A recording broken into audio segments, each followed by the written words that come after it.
what about learning itself? I read a post on LinkedIn, and I don't know how real it is. I have there was no real data that they backed up other than the numbers that they just presented in their post. But it sounded reasonable, so I took it as reasonable. It could be completely made up, so disclaimer here. But the argument was that an organization said they were going to get rid of all their training and they were just going to utilize ChatGPT as the training model. Okay. And so what that meant was that they would just buy licenses for ChatGPT, enterprise licenses for the entire company, and then everyone would just use ChatGPT if they had a question about the product, about the service, about the company, and they just fed all their company stuff into ChatGPT and then let people loose. Right? They fired their curriculum development team. They fired their learning and development team. They didn't have trainers, didn't have anything like that. They just let everybody go. Within 6 months, they found a higher error rate than before they had done this. Within 6 months, 70% of the responses were wrong or outdated. 70% of people, well, between 70 and 80% of people were getting frustrated because they didn't know answers or they were getting disparaging answers. And so they ended up just getting.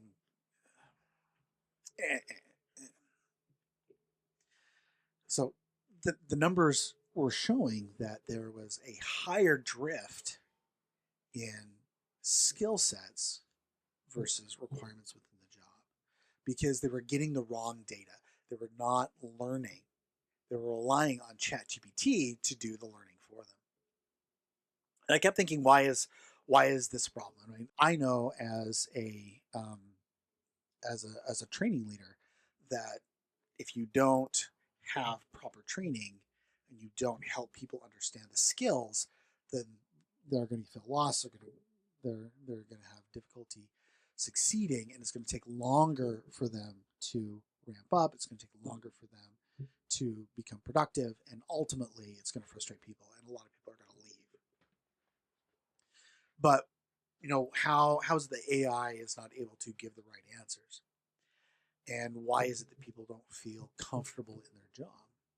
Well, then I saw this video that was Effort is an Algorithm by Veritaserum.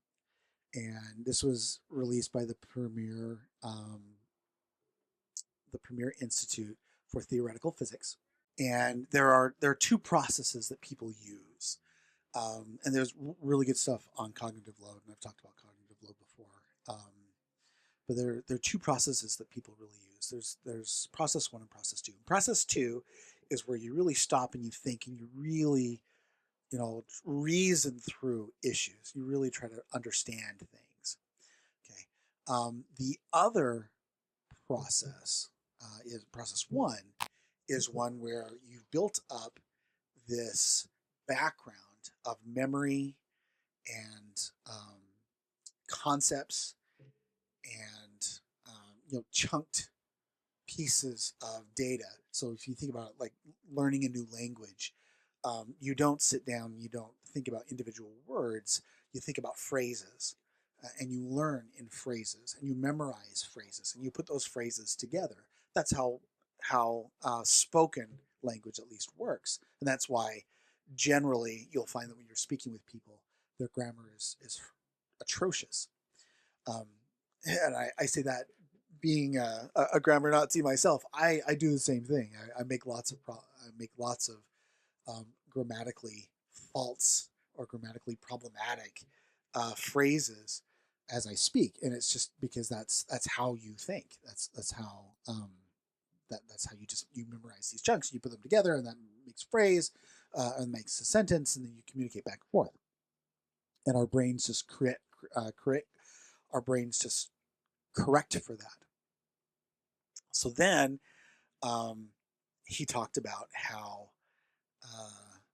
as he went out and he would question people, and he would do these quizzes on just simple math things and ask, like, what is water made of? And people would respond, well, it's made of water. Like, well, yeah, but what are the elements? H2O. What does H2O stand for? Water. So they're automatically responding. And he had one example where he asked these two guys, and he asked them, how long does it take for the Earth to revolve around the sun? And one guy turned to the other guy and he said, "Oh yeah, 24 hours." "Oh yeah, 24 hours." And then asked him several questions later, and then finally the guy turned to his friend and said, "No, the Earth takes a lot longer to go around the sun. It takes a year." It took a while for his process 2 to kick in because he just automatically let the process 1 do its thing. So um, then he said, with AI, there are processes, there are practices, there are muscle memory things that we normally do, writing papers, for instance. You're going to write a paper, you're going to get some stuff wrong, so you got to practice again. You keep writing papers until eventually you get really good at writing papers. Learning an instrument, you play an instrument, you get some notes wrong, you get corrected, you practice again, and you keep practicing until you get it down. Learning to play chess. You sit and you play chess, and you first learn how to move each individual piece. Eventually, you start looking at in sets of moves based off of what someone else is likely to do. And then as you get to grandmaster level, you've seen so many sets of movements. You've memorized how each configuration is. You know exactly how to win based off of how someone else is playing. But he said, particularly with those chess pieces, the way they would test people and find out how well they knew how to play chess is they would show them a chessboard with pieces that are moved, basically like the chessboard in the middle of the game. Give them 5 seconds, and then cover it up, and then give them a blank chessboard and have them move pieces and place pieces down. They remember being in the right spot. And they found that those who were beginners could get 4 pieces. Those who were intermediate could get about 7 or 8 pieces. And those who were masters could get 12 to 14 pieces. It's because they've seen games played so many times to know exactly where all these pieces should be placed. But if you move pieces to where they would never show up in a game, then the masters would only get as many pieces as the novices, the beginners, because they've never seen it before. With AI, if you allow AI to take care of all the practice stuff, to take care of all the thinking for you, you don't have anything that's going to engage your level 2 process. And if you don't engage your level 2 process, you can't bank up enough experience for your level 1 process to kick off. And so you end up becoming dependent on your external brain. You end up becoming dependent on AI. So tying all these things together, what does this mean for knowledge? What does it mean for learning and AI? Ultimately, with learning and AI is going to be a magnificent tool. The way I see AI moving forward is AI is going to be very much like the computer, very much like the internet, and all these other new technologies that have come out. They're going to give us additional tools. They're going to give us additional complexities that we're able to create in order to better engage our learners. But ultimately, learning, development, processing, and assessment, all that needs to be done by humans. So learners need to practice in order to internalize what they're learning. If they just turn to AI and look to AI for answers, that's going to work until they use another AI that doesn't have the same information that their previous AI did. And then now all of a sudden, they don't know how that's going to work, and it's going to spit out weird answers and they're going to get frustrated. They need to be able to practice and learn and internalize what they're doing in order to bank enough information from their level 2 process to fill that level 1 process so stuff becomes second nature.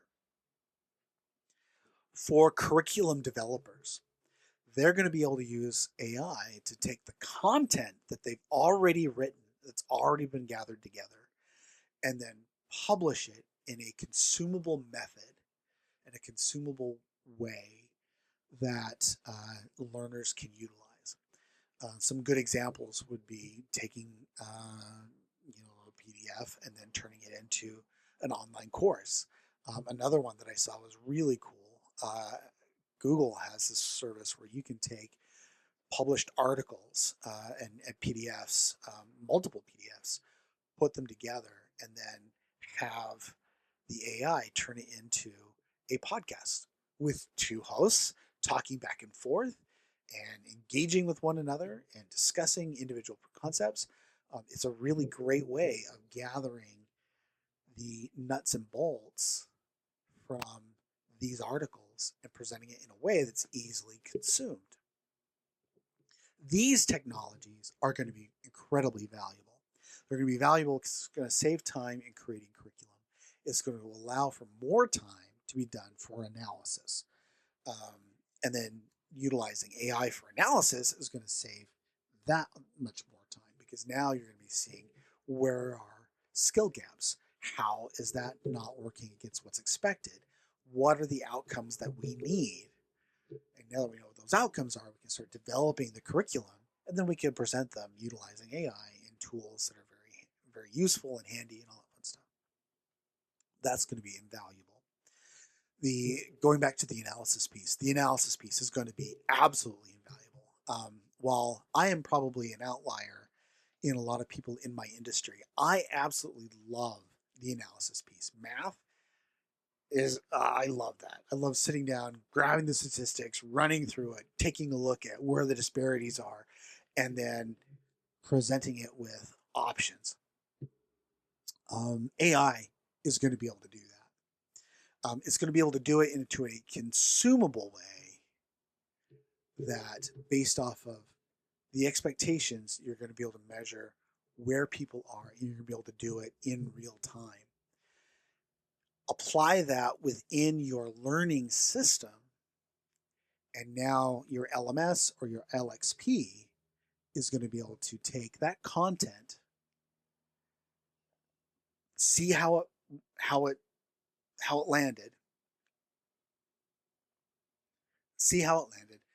look at the analysis on how it's landing long term, and then propose new training or more specific training to your learners to better strengthen the skills that they need for their careers. So there's lots of opportunity here with AI. Is AI going to replace the curriculum developer? Absolutely not. I do not see that happening.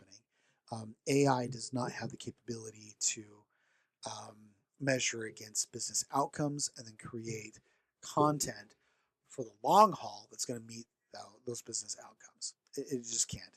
It's not going to be able to reason long enough or hard enough. Will it be able to do it eventually?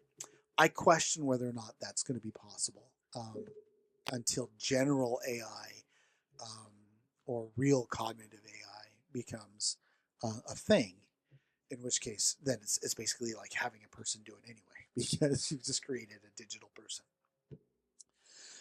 So yeah, curriculum developers aren't going to go away. Learners are going to have more tools available, but learning is not going to change. It's still going to be practice, put in the effort. If that effort doesn't work, something goes wrong, go back, find out what went wrong, and then do it again. Practice is going to make perfect.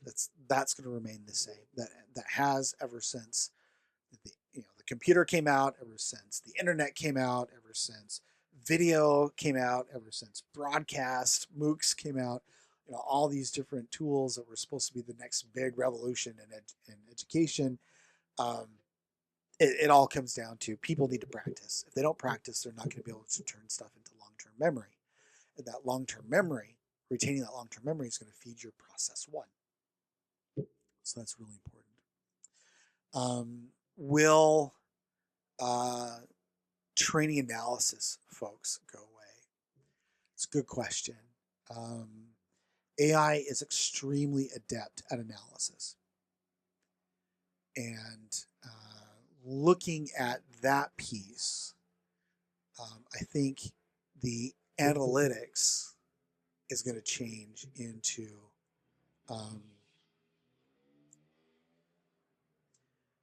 into the AI auditor phase. So analyzers,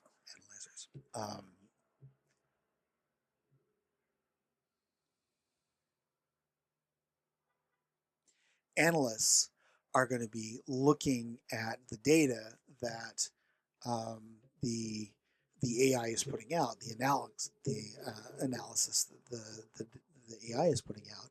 It's going to determine where the flaws are, and it's going to retrain the AI to do better. So that is going to be something that's going to be probably the shift in at least in L&D. And I would say if you were to apply this across the board in any industry, you're going to see this very similar phase go through. So anyway, those are my thoughts on AI. If you have any questions or comments, feel free to post them down into the chat. I would love to hear your comments and know what it is you have on your mind. If you like what you see, go ahead and hit like and subscribe, and enjoy your learning journey.